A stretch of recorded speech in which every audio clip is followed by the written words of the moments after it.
Hello, I'm Jim Cuno, president of the J. Paul Getty Trust. Welcome to Art and Ideas, a podcast in which I speak to artists, conservators, authors, and scholars about their work. The ideas come in and the ideas return. And that, for me, is a way of thinking about how ideas and people move that create more complicated networks of cause and effect. In this episode, I speak with curator Helen Molesworth about Black Mountain College. Black Mountain College, nestled in the mountains near Asheville, North Carolina, was founded in 1933 as a liberal arts college with a strong commitment to the study and practice of the arts. Over the next few years, artists and architects once associated with the experimental art and design school in Dessau, Germany, the Bauhaus, arrived at Black Mountain. First Joseph Albers and his wife Annie Albers, recommended by the influential architect and Museum of Modern Art curator Philip Johnson. Then Bauhaus architects Walter Gropius and Marcel Breuer, and in 1939 Heinrich Hallowitz, a student of Arnold Schoenberg's and a prominent member of the Second Viennese School of Musical Composition. In 1944, Hallowitz and the Black Mountain Music faculty organized a summer institute in honor of the composer Schoenberg. The institute's success led to the organization of additional summer institutes, featuring such artists as composer John Cage, dancer and choreographer Merce Cunningham, pianist David Tudor, poets Charles Olson and Robert Duncan, architect Buckminster Fuller, ceramicist and translator Mary Caroline Richards, and painters Willem de Kooning, Robert Rauschenberg, and Cy Twombly. I recently discussed Black Mountain with Helen Molesworth, chief curator of the Museum of Contemporary Art, Los Angeles, and curator of the exhibition Leap Before You Look, Black Mountain College, 1933 to 1957, which at the time we spoke was on view at LA's Hammer Museum. We met in the museum's galleries. The music you will hear during our conversation was composed by John Cage and performed by David Tudor, courtesy of Hat Hut Records. Helen, Black Mountain College was founded, I think, in 1933 in Asheville, North Carolina, with 10 faculty and 19 students. As I read in your catalog, John Rice, a tenured classics professor at Rollins College in Winter Park, Florida, was dismissed from that college, and a colleague of his, Theodore Dreyer, suggested that they start a new school using, possibly renting, the buildings at Blue Ridge Assembly, a Christian summer camp in North Carolina. Was it as easy as that they just, someone had an idea and someone said, let's go do it, and it happened? How complicated was it to get it started? I don't know, because the historical record is filled with myth. And that's one of the endearing qualities of Black Mountain College, is its kind of mythic nature. But I think on the one hand it was as easy as that. I think they, in fact, did simply decide to do it, and a few phone calls were made.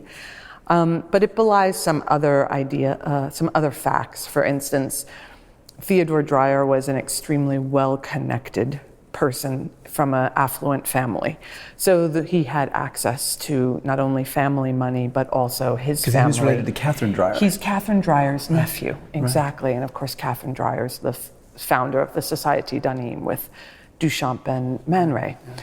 So he came out of an affluent, cultured family who was also friends with the Forbeses, another affluent, cultured family. So on the one hand, it's easy. They made this decision, and they went to Asheville, or technically Black Mountain, and began. But they also had some big guns behind them when they started. Now, why did they choose to go to North Carolina? I mean, where did they first get the idea of that? How was that connection made? Robert Huss, who was the theater faculty, he knew of this Christian camp that was only operative during the summertime, which meant that the buildings stood fallow during what would be the academic year.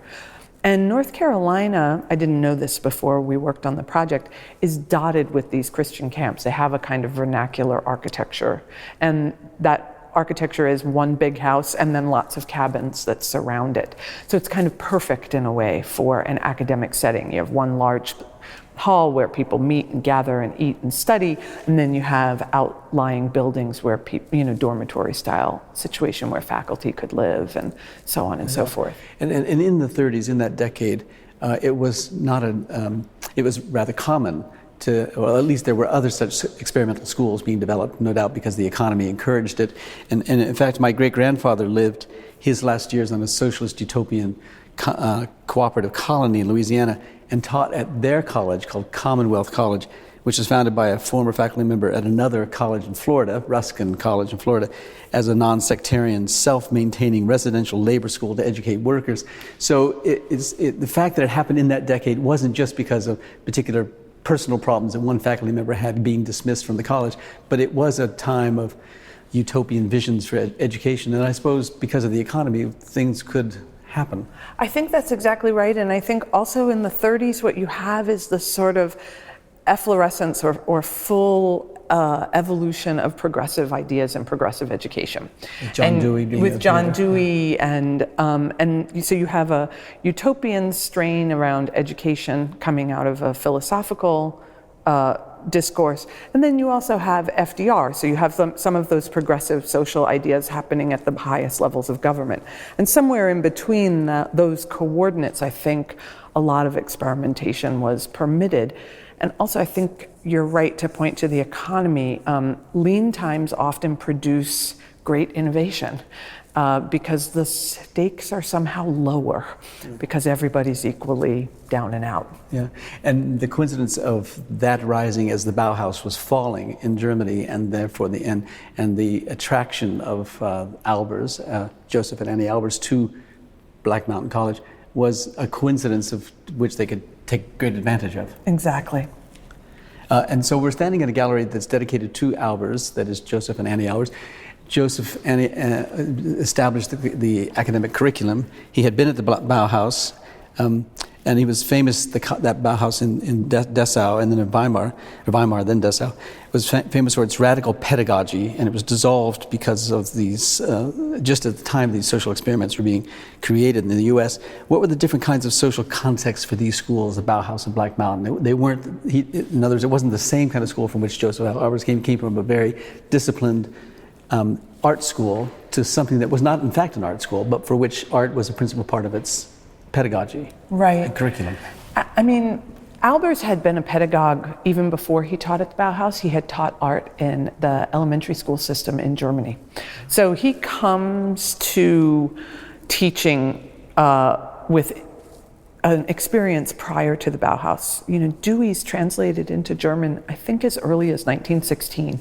And so Albers had been reading Dewey. So he knows of American progressive models of education. But at the Bauhaus it's many things. It is radical, it is utopian, but it's also a professional school. It has a mandate to take people who are already identified as wanting to be artists or craftspeople and training them in such a way that can put them back out into the culture as active producers of artwork and design. Black Mountain is very different in that regard. Black Mountain is established as a classic liberal arts college, except what it does is put the arts at the center of the curriculum rather than at the periphery. And so when they hire Albers to come, Albers brings the 3 core Bauhaus classes to Black Mountain, which are his color theory class, a design class, and matière studies, which is the material studies course. And they decide to offer those classes on Fridays and not offer any other classes on Fridays, so that this becomes a moment where not only most of the students take Albers' classes, but also a lot of the faculty and faculty spouses take those classes as well. So you're really creating a community of people with a deeply shared set of ideas and skills and exercises and practices. But Albers was really explicit about Black Mountain that he wasn't training artists, because he didn't recognize the students as artists. He recognized them only as students and was interested in teaching them how to think through the problems that art offers. But he was very clear. He didn't want them signing their work. He did not think they were going to be artists. He modified his teaching in that regard from his Bauhaus days. How is his course and that teaching evident in the things that we're looking at? Well, I think one of the things that is a misnomer about Albers is that he's extremely rigid and doctrinaire, because what most of us know is the homage to the square. But I think in early Albers, what you see is actually a play with optical illusion. So he's not a classic modernist in that sense, like what you see is what you see. That's not what Albers is about. Albers is about like what you see is actually quite complicated and can trick you, and you should be looking very carefully at how foreground and background are established. You should be looking very carefully at how flat lines on a two-dimensional plane can appear to create three-dimensional space, but are still resolutely flat. I mean, I think he was really interested in other words, problems of perception. And perception, of course, becomes a kind of like key working problem for Albers when he moves into the sphere of color theory.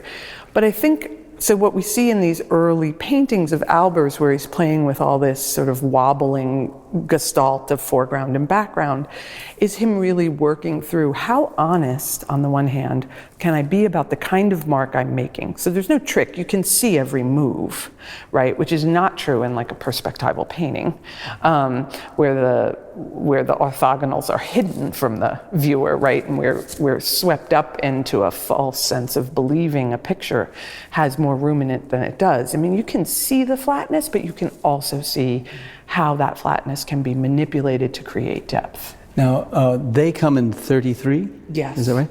So 4 years later, in 37, the college purchases some property 3 miles from the Blue Ridge Assembly, which included cottages and a main building. And they, I guess, hired, or at least asked, Walter Gropius and Marcel Breuer, Bauhaus architects, to design a new campus. It was never realized, but what was the connection to Gropius and Breuer? Was it because of the connection through Albers to the Bauhaus? And Absolutely, then was it also the ambition to build something on the scale of the Bauhaus as a modernist contribution to the architecture? Completely. I mean, Albers is part of a network of Bauhaus faculty and students that are dispersed throughout the United States. And they're trying to basically reimagine what the Bauhaus can be in various places across the country, Chicago, Cambridge, Massachusetts, and Black Mountain being the three main locales for this. So Gropius and Breuer are invited, and they make a plan.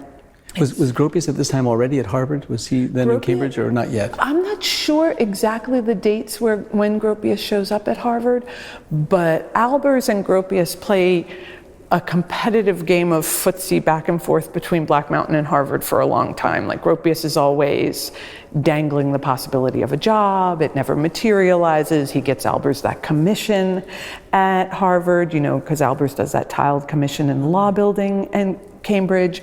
Gropius is sending Harvard students to Black Mountain, including his own daughter goes to Black Mountain College, but they're frenemies, you know what I mean? They have artistic rivalry and competition, but they also are part of a shared intellectual diaspora, trying to make it work in the States. And the third part of that, you mentioned Chicago, because there's Mies van der Rohe and Moholy Nagy. And Moholy are there, right. So, but there's no presence of Chicago here. In others, the Chicago presence comes through in the photography program, where Callahan, Arthur Siegel, and Aaron Siskind come via Chicago, and they end up at Black Mountain, and they're the sort of Moholy connection, because Arthur Siegel is the kind of prized Moholy student at one point. Right. Yeah. So why then do Gropius and Breuer not get the commission? It's just a matter of money? Yeah, basically, as with all named architects everywhere, some of their buildings are too expensive for the institution to complete them. But then a guy named Lawrence Coker, is that how you pronounce his name? Yeah, Lawrence Coker. Editor of the Architectural Record, joins the family as resident architect. Is that the first time architecture is taught at the school, when he is hired to teach it? Yeah, it's the first time it's formally taught at the school, because, Fuller, of course, comes and is doing his sort of more experimental kinds of architecture, and the work program has been established, so the beginnings of an architecture program are there, in as much as the students are working on ditch digging and drainage and making a farm and all, that kind of stuff. They're felling trees and gathering timber and stuff like that to sell. So you have the kind of base of a program that then really develops with Kocher. And Kocher has an extremely pragmatic relationship to architecture. It's modernist, but it's not modernist utopia. It's modernism he is extremely mindful about the idea that America is going to win the war and the world will need to be rebuilt. And we need to get on board with rebuilding it. And one of the ways it's going to need to be rebuilt is all these GIs are going to come back from the war and they're going to need housing. And so what kind of quick, affordable, ready-made, modern housing can be developed for the returning GIs? And that becomes such an ethos at the college that it's even an exam question. So a final exam question would include something like, what kind of housing can you imagine for the returning GIs as a senior class question.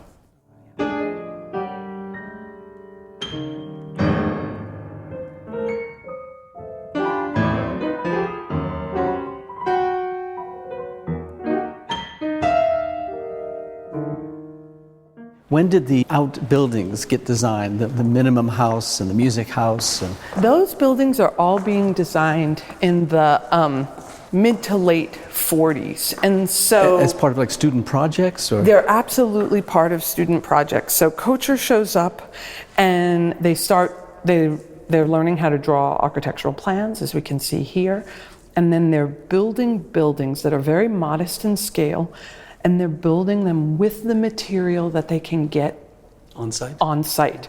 So it's a big use of fieldstone. So they're dragging stones from all over the property, and then timber. It's a very wooded, the Blue Mountains are filled with beautiful forests, large first growth trees. And that's the kind of building style that's happening. And they're kinds of buildings they make other than the study building, or they make a music cubicle, a music study room. They make houses for some of the most revered faculty, prime among them Heinrich Jalowitz, who was the music teacher. The Jalowitz house looks like it might have it might come from the legacy of those case study houses, or be part of that mentality. Is that it's so interesting you say that, because Kocher ends up one of the primary advocates of case study housing in Southern California. After he leaves Black Mountain, he ends up in Southern California, and he's part of that whole case study movement. So that kind of, I always call it like this sort of kinder, gentler modernism, is very much the kind of modernism that is being trafficked in Black Mountain. And so part of the academic curriculum is to learn about architecture by the process of making architecture. And you talked about the work study program, and we're standing in front of a big mural showing the students digging trenches, as the kind that you mentioned. When did that become part of the curriculum? And was that, once it became part of the curriculum, was it always part of the curriculum, that one day a week or one part of every day they would be working? The work program begins almost at the beginning of the college, because there are so few of them that they have to do the work themselves. And they also decide, as part of the logic of progressive education, that they will eat together and that they will live together, and that in doing so they're going to break down these hierarchies between faculty and student. They also are very, very enamored of Dewey's idea of learning by doing. And so that means learning by doing not only in architecture, but also in farming, in building, in community making, right? So you learn how to be a part of a community, you learn how to be a citizen, in fact, by doing all of the work that it takes to run an institution. It's also bound up with the idea that from the very inception of the college, Rice and Dreyer decide that there will be no board of regents, there will be no trustees, that the faculty and the students will own the college themselves. And so because they are so cash-strapped, the work program is actually part of the working model of how the college exists. So some students love the work program and some don't. Students who don't are given a kind of forbearance, and they're sort of allowed not to participate in ditch digging if they're not any good at it or they really hate it. They're given other things to do. But when Olson shows up, after the first group of the faculty, Charles Olson shows up, he's sort of famously, apocryphally quoted as saying, no more of this community horse shit. And he's not interested in the work program. Olson is interested in talking all night. Right. He's not interested in working all night. Do we know much about these students, the demographics of them, where they come from and what they did after they graduated? And was there an alumni group that perpetuated the college in any kind of way? Yeah, we know more about some than others, obviously. I mean, we know, of course, about all the famous students who end up to be famous artists, dancers, practitioners, right, all those folks. But your typical Black Mountain College student was young, you mean younger than college students? Younger than 18, they were 16, instance, whatever. Jacqueline Gorovich shows up at Black Mountain College one summer at the age of 16. Most of them have read an article in Harper's Magazine written by Louis Ademick that describes the college in very mythic and utopian terms. And many of the students recall showing their parents the article, saying that they wanted to go there, and then their parents saying, okay, and then the students invariably arrive by bus alone. So this kind of strappy spirit of the 30s and the 40s of young people moving around the country, making their way without their parents, with a kind of bravery that's really different from today. No one is getting driven to Black Mountain with like fresh sheets from Target. Like that is not the way people arrived at this college.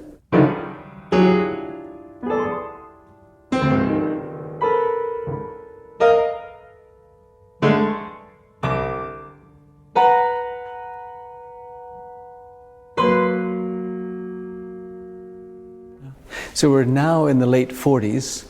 Has it become an art school? Has it abandoned its liberal arts curriculum in favor of the art school? In some ways it has, because the summer sessions have become so important. It was Albert's idea to have invite a lot of art faculty to come for the summer to increase enrollment as an attempt at increasing the finances or solidifying the financial stability of the college.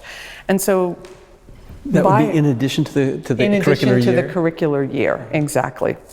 And so the college would really swell during the summertime in the 40s and then sort of shrink back to its normal status for and the summer sessions were, I mean, I know that the famous music summer sessions, were they always, did they begin as music and as art and as dance and as, or was it whenever someone could come that became that part of that was the first one is very much tied to music because it was also a kind of Festschrift model because it was meant to celebrate the 75th anniversary of Schoenberg. It's the 75th birthday of Arnold Schoenberg.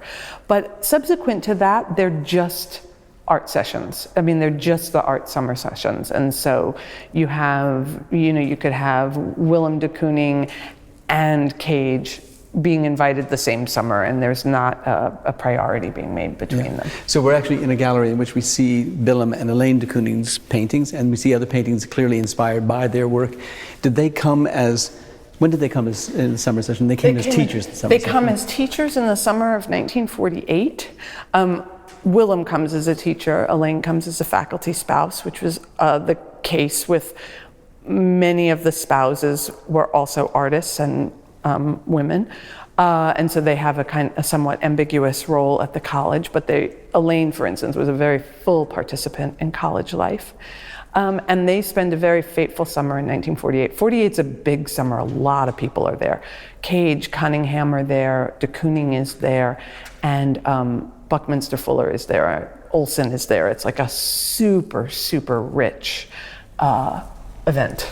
And was there a particular, was there one person who was the mind to bring those people all together? Or was Joseph Albers. Albers brought them all together? Yeah. Wow. And that's another thing I think that's really remarkable about Albers is as single-minded as he was in his own work, he's extraordinarily Catholic when it comes to his invitations to outside faculty. I think he really established the idea that the robustness of an art school depends on the heterogeneity of the faculty. and that the task of the student is actually to make sense of the different things being taught. And this is, of course, very different from the Bauhaus, right? And this becomes really one of the most enduring legacies of Black Mountain on American art schools post-war.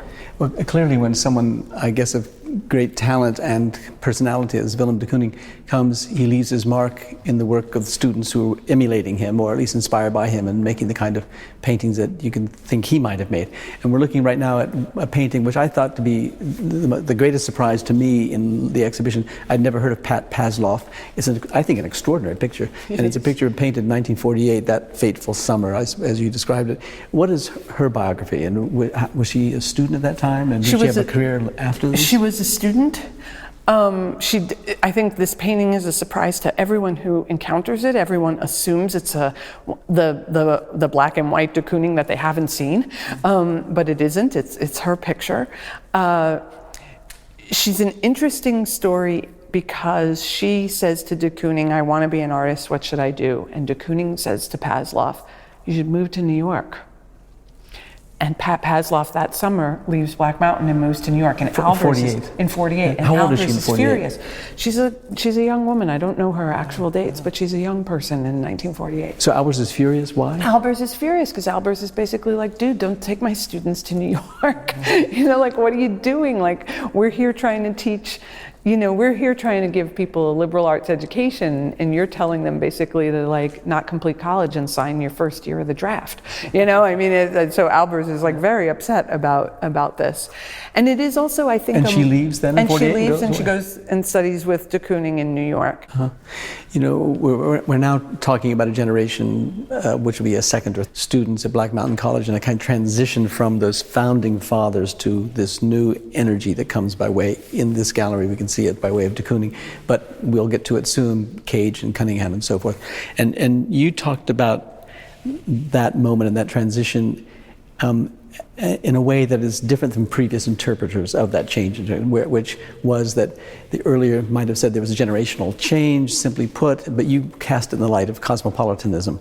And you're raising that right now with the introduction of Buddhism. So tell us about your view of this change from one generation to the next. Well, I think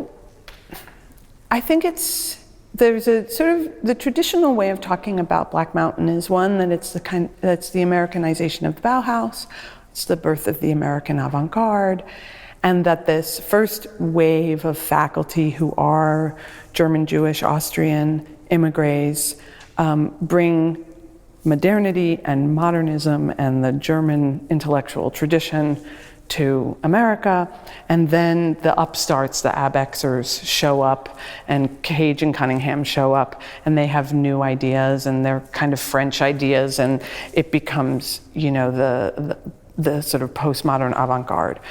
But I just don't quite see it that cleanly, partly because I'm allergic to stories that reside in American exceptionalism. I mean, it just seems an impossible thing to maintain post 9/11, for all kinds of reasons. But what I see is that shift from modernism to postmodernism is a slow one, and that actually the seeds of it are in many of the modernists themselves. So I see that those seeds in Albers is understanding that perception doesn't provide you with a truth.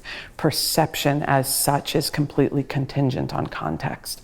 And so that's the beginning of a way of looking at postmodernism's refusal of certain master narratives and certain truth claims. But in terms of cosmopolitan, what I see at Black Mountain is an extraordinary mix where you have this European tradition, you have people coming up and down from Mexico, you have the introduction of Japanese ideas and also Indian ideas, different strains of Buddhism coming through the college. And what you have is a place that's rural and remote. People come to it, they bring the ideas from where they've been, and then they leave and they take the mix of those ideas as seen through the progressive education framework of Black Mountain, and they take those ideas back out. And so for me, that's a two-way exchange, right? The ideas come in and the ideas return. And that, for me, is a way of thinking about how ideas and people move that create more complicated networks of cause and effect. And I think that's a really cosmopolitan way of being in the world. And I think that the cosmopolitanism of the college is sparked by the diaspora of the diasporic conditions created by the war.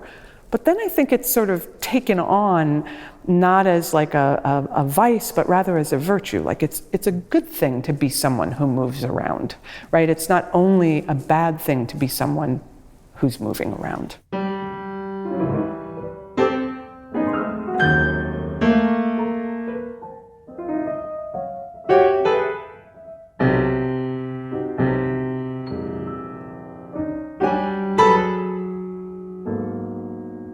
So now we're looking at photographs of Merce Cunningham and his dancers in 52, 53, which is the culmination of their residency in these summer sessions. And I think in 53, officially, maybe not at Black Mountain, but when he goes back to New York, he forms the Merce Cunningham Dance Company. Is that the same? He actually forms it at the college. He, in the summer of 53, even though the college at that point was quite poor, and was not nearly as robust as it had been, what it still was for many artists was an opportunity to be away from New York in a quiet, remote, very physically beautiful place in the summer to do work.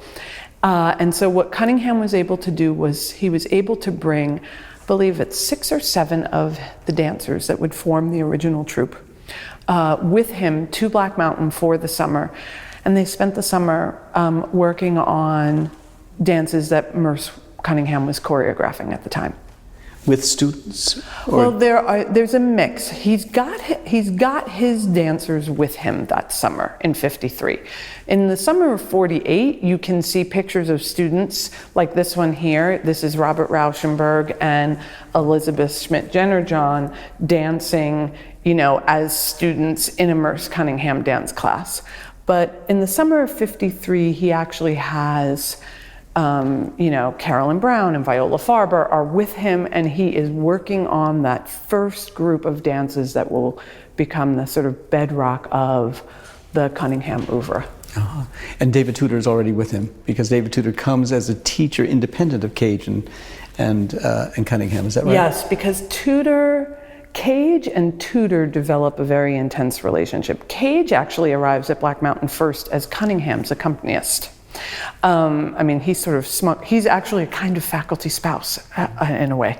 But then when Tudor arrives, Cage and Tudor form a very strong relationship, and it's really Tudor who becomes the primary performer of Cage compositions. And that's how Tudor ends up so connected with the Cage-Cunningham, situation, so to speak. But that core group of Tudor, Cage, Cunningham, with Brown and Farber as dancers, all forms in 48 then? Or? No, it forms in 53. They're hanging out, they meet in the late 40s, they're doing work, but the troupe itself forms in 53, and that's when Cunningham asks Rauschenberg if he'll do the set design and costume. It's when he asked Black Mountain student Nick Cernovich if he would do the scenography and the lighting. It's when he decides that the music, the dance, and the scenography will not be connected to one another. That's a sort of fundamental moment in Cunningham's thinking, that those 3 things are separate but equal, and they will come together often for the first time on the night of the performance. Mm-hmm. And is it at this time that Olson is there as a summer session teacher, or is he on faculty? Olson is there full time at this point. By the time Olson becomes the rector of the college in 1950, so Olson is there pretty much full time from 1950 to 1957 when the college closes. Mm-hmm. And Olson takes Merce Cunningham's dance class. Cunningham describes him at some point. I can't quite remember the phrase. He doesn't have the body of the dancer, as I recall. No, he does not.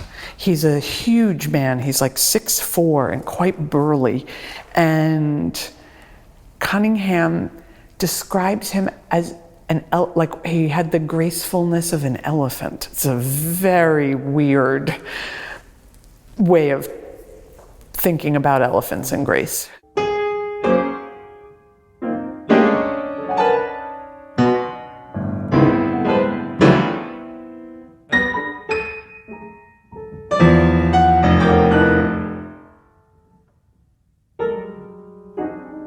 So this is near the end of Black Mountain. Yes. And I recall that when Charles Olson comes, or takes on the mantle of rector, he develops an academic plan for the operation of Black Mountain College after 1956. This is like 1954, so I don't think Black Mountain even makes it to 56, does it? No, it doesn't.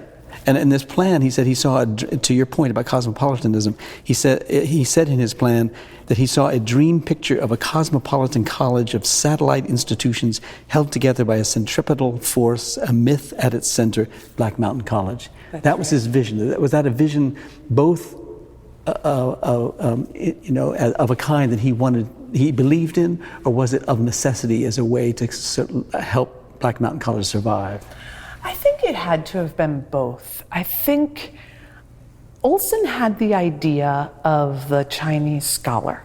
The Chinese scholar goes away, does his work, and it was his work, does his work, comes back and tells people his findings. So Olson's actually really different than John Rice. I mean, Olson is not that interested in the Socratic method.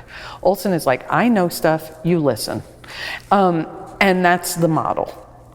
So I think Olson's idea of that intellectuals, creative people needed to go to places, do their work, and then come back to a place to distribute that work is something that's internal to him. And I think that you see that in his idea for how Black Mountain might be able to exist, not as a single place, but rather as a constellation of places. Yeah. So why does Black Mountain come to an end? Is it the return of a robust economy that allows people to go off to Stanford and Harvard and Yale and Princeton, whatever that is, and they don't need Black Mountain College, they don't need the kind of economic circumstances that it provides them? I think a couple things happen. In 1950, the terms of the GI Bill change. So prior to 1950, if you got money on the GI Bill, it was given to the student directly, and then the student was able to give it to whatever institution that they were going to, attending, and then spend the money as they needed to support their studies. By 1950, the government can no longer afford that largesse around the GI Bill because, of course, we've begun our war in Korea. Right, and so that it can't have a war in Asia and do the GI Bill simultaneously. So the GI Bill rules constrict, and the money then has to go directly to the institutions, and it gets much more focused and parsimonious and efficient and bureaucratic. And so basically, through most of the 40s, Black Mountain is just swimming. It's afloat on a sea of GI money. Like, that's how it survives. So that happens. So the GI Bill changes. Theodore Driver leaves in 1949. Dreyer's capacity to pick up the phone and call wealthy people on the East Coast when the college was really strapped for cash cannot be underestimated. So there'd be a terrible, there'd be a deficit in the bank account, there'd be great money woes, and then all of a sudden there'd be like a $5,000 deposit. And that's Theodore Dreyer. So by the time Olson becomes rector in 1950, you have reduced GI Bill, you no longer have someone who can call New York or Boston and get a big check put in the bank. And you also have the rise of New York and San Francisco. You have a New York AbX thing happening, and you have the beat scene in San Francisco emerging. So basically, if you're a kid, if you're 18, 19, 20, and you're this kind of person that could end up at Black Mountain, there are also some other places for you to go. And so that centrality of it doesn't exist anymore. Yeah. Did Black Mountain come to an end suddenly, or did it slowly peter out? Oh no, it's a slow and painful, I think it's a really slow and painful death. I mean, it happens over a 4 or 5 year period, but I think it's slow in that there's attrition. They sell off chunks of the land. Then they close the main dining hall because there's not enough wood to keep it warm. Then there's no more communal meals, and because there's not enough food to feed everyone. So it's a kind of every man for himself model. So things just progressively peel off from that original robust utopian plan of we eat and we work together. That just slowly diminishes over time. And in the end, you said once 6 to 7 There's students? 6 or 7 students and a handful of faculty. So then what is the legacy of Black Mountain College? Well, I think the legacy of Black Mountain College is several-fold. In one way, its most basic legacy is it remains the template for the American art school to this day. Its combination of disciplines, its commitment to a heterogeneous faculty, and its commitment to a kind of parity between teacher and student. These are all the hallmarks of the American art school as we know them today. That's a deep legacy and a refusal of that Beaux-Arts tradition. The other legacy is, of course, the individual practitioners who emerged. I mean, you have many of the names are the foundational names of the avant-garde of the second half of the century. You know, Rauschenberg, Cunningham, Cage, Albers, Volkes, Twombly, Chamberlain, Ruth Asawa. You know, these are major names, major players. You know, Karen Carnes and pottery. And then the poets. You know, you have the Black Mountain School of Poetry, which is the sort of defining movement of the second half of the century for American poetry. So that legacy of experimentation, of a challenge to form within a medium distinction, I think is also part of the legacy of Black Mountain. And then I think for pedagogy, it is the progressive model of education, and what does it mean to put the arts at the center of a liberal arts education? Yeah. Well, we could go on talking for a long time about this exhibition about Black Mountain College. So, Helen, thanks so much for your time. I know it's not the first time you've been asked to talk about this exhibition. It's a spectacular exhibition, and the lasting contribution is the extraordinary catalog that you've produced and published. Thank you very much. I hope to continue to be asked to talk about Black Mountain. It gives me nothing but pleasure.